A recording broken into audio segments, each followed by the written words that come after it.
राजा विक्रमादित्य ने फिर से बेताल को पकड़ने की कोशिश की। उन्होंने उसे अपने कंधे पर डाल लिया और चुपचाप चलने लगे। बेताल ने फिर से एक कहानी सुनानी शुरू की। एक समय की बात है, मगध देश में सम्राट रूपसेन राज करते थे। उनकी 3 सुंदर राजकुमारियां थीं, राजकुमारी चंद्रिका, राजकुमारी सुभद्रा और राजकुमारी लावण्या। तीनों ही बुद्धिमान, सुशील और गुणवान थीं, लेकिन उनमें एक अजीब विवाद था। एक दिन तीनों बहनें राजमहल के बगीचे में बैठी हुई थीं।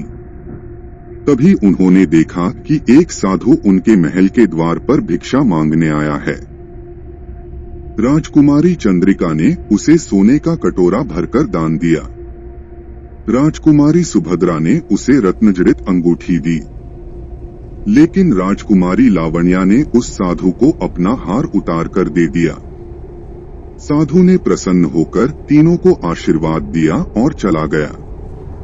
लेकिन जाते जाते उसने कहा, तुम तीनों ने मुझे दान दिया है, लेकिन इनमें से सबसे बड़ा दान किसने दिया? यह सुनकर तीनों बहनों में बहस छिड़ गई।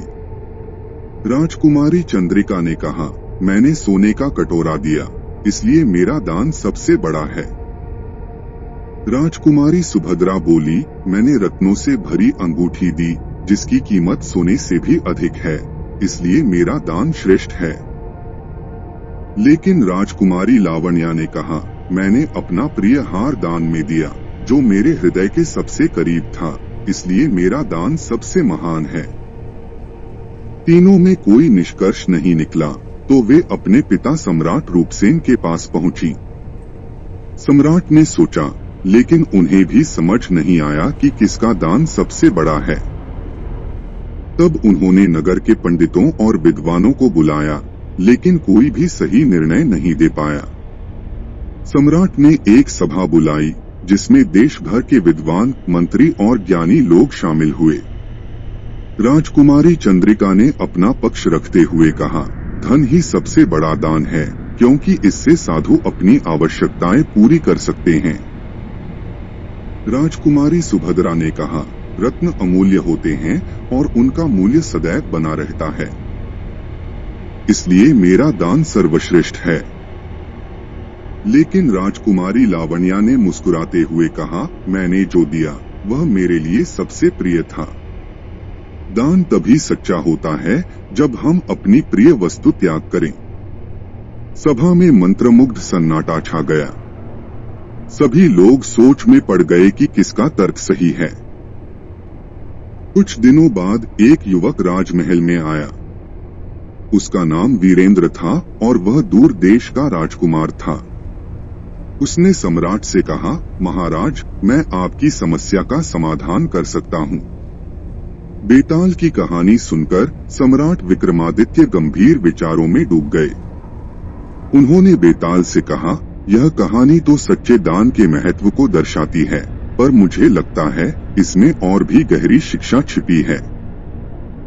बेताल मुस्कुराया और बोला, तो फिर सुनो राजन, मैं इस कहानी के कुछ और रोचक पहलू बताता हूँ। उस साधु के जाने के बाद राजमहल में एक अजीब घटना घटी। जिस सोने के कटोरे में चंद्रिका ने दान दिया था, वह रातों रात फिर से राजकोष में आ गया। रत्नजड़ित अंगूठी भी सुभद्रा के कक्ष में वापस मिल गई, पर लावण्या का हार गायब ही रहा। यह देखकर सम्राट ने अपने गुप्तचरों को उस साधु की खोज में भेजा। गुप्तचरों ने जब उस साधु को ढूंढ निकाला तो पता चला कि वह कोई साधारण भिक्षुक नहीं, बल्कि देवर्षि नारद थे, जो मनुष्यों की परीक्षा लेने आए थे। नारद जी ने सम्राट को समझाया, दान तभी सार्थक होता है जब वह हृदय से दिया जाए। चंद्रिका और सुभद्रा ने अपने धन का अहंकार छोड़ा ही नहीं, इसलिए उनका दान वापस आ गया। लावण्या ने सच्चे मन से दान दिया था, इसलिए वह सच्चा दान था। इस घटना के बाद तीनों राजकुमारियों के जीवन में बड़ा परिवर्तन आया। चंद्रिका और सुभद्रा ने अपनी गलती समझी और उन्होंने वास्तविक दान देना शुरू किया। चंद्रिका ने राज्य के गरीब बच्चों के लिए विद्यालय खुलवाए, जबकि सुभद्रा ने बीमारों के लिए औषधालय बनवाए। लावण्या और वीरेंद्र ने अपना संपूर्ण जीवन परोपकार में लगा दिया। वीरेंद्र ने अपने राज्य से अन्न भंडार भेजकर अकाल पीड़ितों की मदद की। एक दिन जब वे दान वितरण कर रहे थे तो उन्हें वही हार एक गरीब बालिका के गले में दिखाई दिया। पूछने पर पता चला कि वह हार बालिका को उसी साधु ने दिया था। यह देखकर लावण्या की आंखों में आंसू आ गए। उसका दान सच में किसी जरूरतमंद तक पहुंचा था।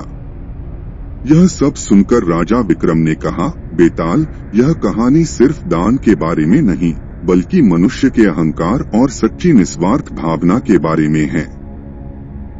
बेताल ने सिर हिलाया, सही कहा राजन, पर अब तुमने फिर बोल दिया, इसलिए मैं जाता हूँ।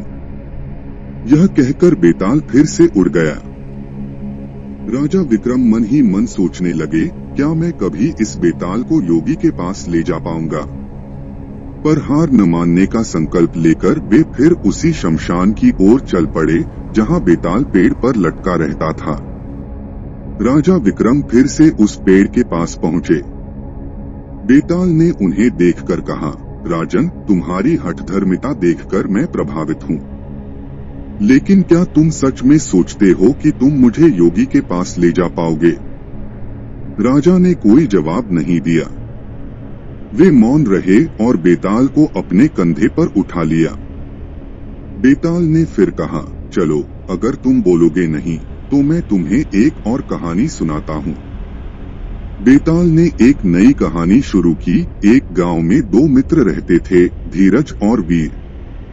एक दिन वे जंगल से लौट रहे थे कि उन्हें एक घायल साधु मिला। साधु ने कहा, मैं मरने वाला हूँ। जो भी मेरी अंतिम इच्छा पूरी करेगा उसे मेरा सारा ज्ञान और यह जादुई रुद्राक्ष मिलेगा जो किसी भी मनोकामना को पूरा कर सकता है। धीरज ने तुरंत कहा, मैं तुम्हारी सेवा करूंगा और तुम्हें आराम दिलाऊंगा। वीर ने गंभीर स्वर में कहा, मैं तुम्हारी अंतिम इच्छा पूरी करूंगा, चाहे उसके लिए मुझे कुछ भी करना पड़े। साधु ने दर्द से कराहते हुए कहा, मेरी अंतिम इच्छा यह है कि मेरी चिता पर जल चढ़ाने वाला व्यक्ति अपनी एक आंख निकालकर उसमें डाल दे। केवल तभी मेरी आत्मा को शांति मिलेगी। धीरज यह सुनकर स्तब्ध रह गया। उसने कहा, यह तो असंभव है। कोई भी व्यक्ति अपनी आंख कैसे निकाल सकता है? वह डर के मारे पीछे हट गया। लेकिन वीर ने बिना एक पल की हिचकिचाहट के अपनी दाहिनी आंख निकाल ली और साधु की चिता पर रख दी। तभी एक चमत्कार हुआ। साधु का शरीर दिव्य प्रकाश से जगमगा उठा। वह कोई साधारण साधु नहीं बल्कि भगवान शिव का अवतार निकला। उन्होंने वीर की आंख वापस लौटा दी और कहा, तुमने सच्ची भक्ति और त्याग का परिचय दिया है। तुम्हारी निस्वार्थ भावना ने मुझे प्रसन्न कर दिया है। यह कहकर उन्होंने वीर को वह जादुई रुद्राक्ष और अपना संपूर्ण ज्ञान प्रदान किया। धीरज लज्जित होकर वहां से चला गया, जबकि वीर ने उस ज्ञान और रुद्राक्ष का उपयोग पूरे गांव की भलाई के लिए किया। उसने गरीबों को धन दिया, बीमारों को स्वास्थ्य दिया और सभी को सुखी कर दिया। बेताल ने कहानी समाप्त करते हुए राजा विक्रम से पूछा, हे राजन, बताओ तो इन दोनों मित्रों में से कौन सच्चा मित्र था? धीरज जिसने साधु की सेवा करने का वादा किया पर अंतिम इच्छा पूरी नहीं की, या वीर जिसने भयानक बलिदान देकर साधु की इच्छा पूरी की? और याद रखो, अगर तुम जवाब जानते हुए भी चुप रहे तो तुम्हारा सिर फट जाएगा। राजा विक्रम ने गंभीर स्वर में उत्तर दिया, सच्चा मित्र तो वीर था। सेवा का वादा करना अलग बात है, पर जब मित्रता की परीक्षा आई तो वीर ने ही सच्चा बलिदान दिया। धीरज ने केवल शब्दों में मित्रता निभाई, पर वीर ने कर्मों से साबित किया। असली मित्र वही होता है जो कठिन समय में अपना सब कुछ न्योछावर कर दे। बेताल हंसते हुए बोला, वाह राजन, तुमने फिर सही उत्तर दे दिया। तुम्हारी बुद्धिमत्ता देखकर मैं प्रसन्न हुआ, लेकिन अब तुमने बोल दिया है, इसलिए मैं जाता हूँ। यह कहकर बेताल फिर से पेड़ पर लटक गया। राजा विक्रम ने ठंडी सांस ली और मन ही मन सोचा, एक बार फिर मैं अपने वचन पर कायम न रह सका। पर हार न मानते हुए वे फिर उस पेड़ की ओर चल पड़े, यह प्रण करके कि अगली बार वे किसी भी स्थिति में मौन नहीं तोड़ेंगे। तो यह कहानी यहाँ समाप्त होती है। ऐसी ही कहानियाँ सुनने के लिए हमारे साथ बने रहें। आपको कहानी अच्छी लगी हो तो लाइक करें, शेयर करें, सब्सक्राइब करें और कमेंट जरूर करें। आपके कमेंट हमें अच्छी कहानी बनाने के लिए प्रेरित करते हैं। धन्यवाद।